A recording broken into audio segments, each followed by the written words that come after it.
Most people, on some level, believe that their thoughts have something to do with their destiny. And your thoughts somehow create your life. But if the majority of your thoughts, 90% of your thoughts out of the 60 to 70,000 thoughts that you think in one day, if 90% of those thoughts are the same thoughts as the day before, it makes sense then that 90% of the time your life is going to be exactly the same. Because the same thoughts always lead to the same choices always lead to the same behaviors create the same experiences produce the same emotions, and the same emotions drive your very same thoughts. And your biology, your neurocircuitry, your neurochemistry, your hormones, and even your genetic expression stays the same. It stays equal to how you think, how you act, and how you feel. And how you think, how you act, and how you feel is called your personality. And your personality creates your personal reality. That's it. So there's a principle in neuroscience that says that nerve cells that fire together wire together. If you keep thinking the same way, if you keep making the same choices, if you keep demonstrating the same behaviors, if you keep creating the same experiences that stamp the same networks of neurons into the same patterns, all for the familiar feeling called you, and you do that every single day for 10 or 20 years, we begin to hardwire our brain into a very finite signature. That finite signature, that box in the brain, is the most commonly fired, neurologically wired set of thoughts, behaviors, and emotions that's acquired through repetition. So over time then, the brain becomes a set of automatic programs. So then, that becomes 95% of who we are by the time we're 35 years old. A set of memorized behaviors, emotional reactions, beliefs, perceptions, attitudes that function just like a computer program. So now when a person wants to change, they're going to use 5% of their conscious mind to work against 95% of what they've memorized subconsciously. So this is why affirmations don't work. A person can say all they want. I'm healthy, I'm healthy, I'm healthy, I'm healthy, I'm wealthy, I'm wealthy, I'm wealthy, I'm wealthy, I'm free, I'm free, I'm free, I'm free. And that thought never makes it past the brainstem to reach the body. Why? Because the body has been conditioned into the past. The body is emotionally conditioned into the past, habitually conditioned into the past, unconsciously programmed into the past. And most of the time, the past has a lot to do with those emotions of guilt, of shame, of anger, of frustration, of unworthiness, of doubt, of insecurity. And so we have to learn then how to pull the brain and body out of the past. If you're not waking up every single morning and being defined by a vision of the future, then for the most part, you're left with the old circuitry and the old emotions and chemicals of the past. Why? Because your brain is organized to reflect everything you know in your life. Your brain is a record of the past. It's an artifact of everything you've learned and experienced to this moment. So then, the moment you wake up in the morning and you're not creating a new future, then you're going to show up predictable in your life because you're going to be using the circuits from past memories. And reason this. If feelings and emotions are the end product of past experiences, and you can remember experiences better because you can remember how they feel, it makes sense then that the moment you wake up in the morning and you search for the familiar feeling called you, and you lay there and you think about your problems and the people that are connected to those problems and the conditions in your life, and the moment you connect to that familiar feeling of unhappiness, to fear, to insecurity, to unworthiness, to be feeling deflated.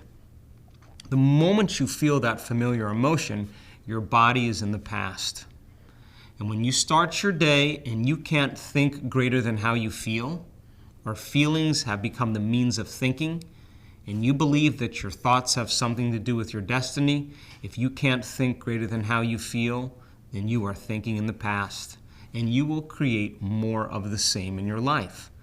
So then how you think and how you feel creates your state of being. That thoughts are the currency of the brain, and feelings are the currency of your body. And how you think and how you feel creates a state of being.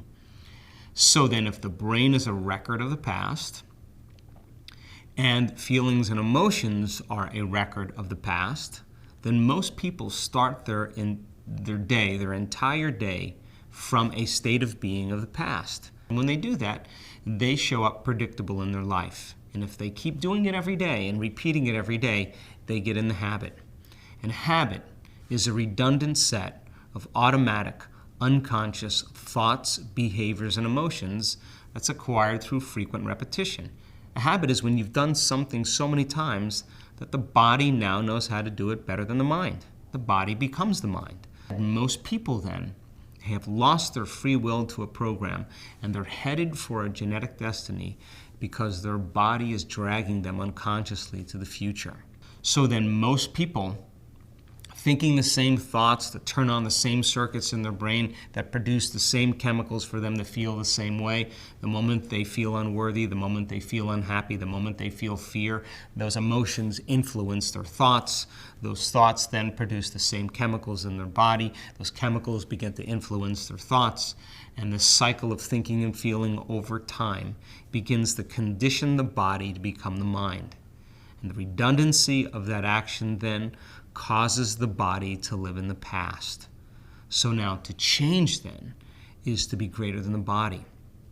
But if the body has been conditioned into the past and the person is thinking the same thoughts, turning on the same hardwired circuits in their brain, reproducing the same chemicals in their body as their unconscious mind does not know the difference between an experience in their life that's creating an emotion and an emotion that they're creating by thought alone. To the body, it's exactly the same. So when people get caught in these loops, their body is believing. They're living in the same past experiences 24 hours a day, 7 days a week, 365 days a year. The body's literally being programmed into the past. And if the body has become the mind emotionally, then the body literally is in the past.